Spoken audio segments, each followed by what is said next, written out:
For what purpose does the gentlewoman from Tennessee seek recognition? Thank you, Mr. Chairman. I have an amendment at the desk. The clerk will designate the amendment. Amendment number 3, printed in Part B of House Report number 114-120, offered by Mrs. Blackburn of Tennessee. Pursuant to House Resolution 271, the gentlewoman from Tennessee, Mrs. Blackburn, and a member opposed, each will control 5 minutes. The chair recognizes the gentlewoman from Tennessee.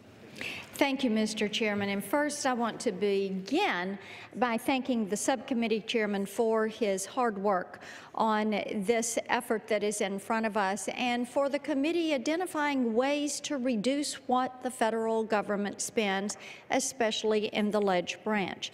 The Fiscal year 2016 proposed funding level is $3.3 billion. That's $173 billion below the President's request. But I think there is more work that we could do, and my 1% across-the-board spending reduction will save taxpayers an additional $29 million in budget authority and $25 million in outlays for fiscal year 2016.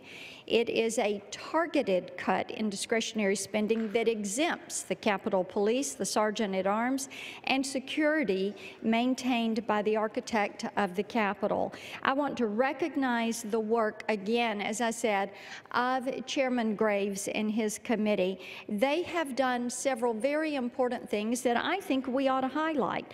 First, this measure continues to freeze member pay in place where it has been since 2010. Second, it continues a 14% reduction in funding for the House of Representatives, which Republicans began in 2011, and I appreciated that Chairman Rogers brought attention to that as general debate began. Third, the bill cuts funding for programs such as the Government Printing Office, which we have just been discussing, many programs that have outlived their usefulness. That being said, we can cut more, and a penny on a dollar is worth the effort. We are a country that has over $18 trillion in debt. Financial security has become an issue of national security. Admiral Mullen had said the greatest threat to our nation's security is our growing national debt. That is a reason for us getting our fiscal house in order and looking to the future generations and saying, let's go in and cut one more penny out of a dollar. And this effort that I bring before you would do just that, one more cent, doing it for future generations. And with that, I reserve the balance of my time. Gentlewoman from Tennessee reserves the balance of her time. For what purpose gentlewoman from Tennessee is recognized? Thank you, Mr. Chairman. And I find it so interesting that this is called a meat-axe approach. Yes, I do come regularly to offer these amendments because I care what happens with our nation. I care about our future, and I want to make certain that we are on solid financial footing. We have a responsibility to be good stewards of the taxpayer money. It is their money. And to say this is mindless and easy, how interesting that is. Go tell all the governors from coast to coast, Democrat and Republican, that use across-the-board spending cuts to get budgets in balance. Tell that to mayors that use this same process. The reason it's done, it works.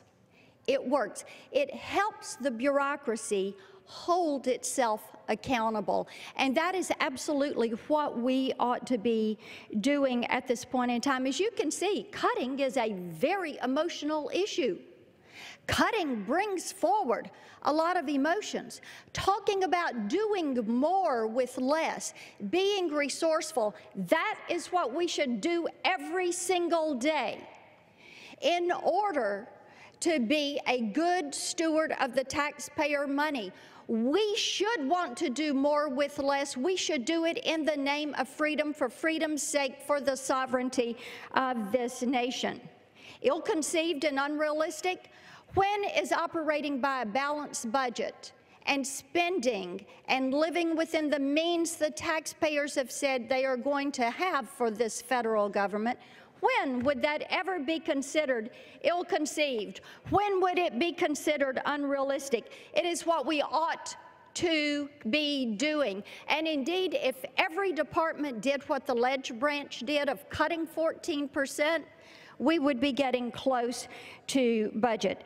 To say that we're suspending intellect and judgment You know, that's almost frivolous and almost silly to say.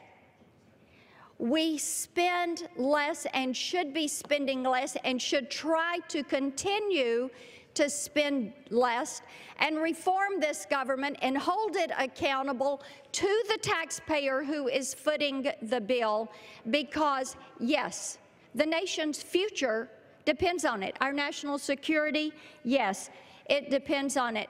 And respect, it is respecting future generations and the taxpayer to be a wise steward. With that, I yield back the balance of my time. Gentlewoman's time has expired.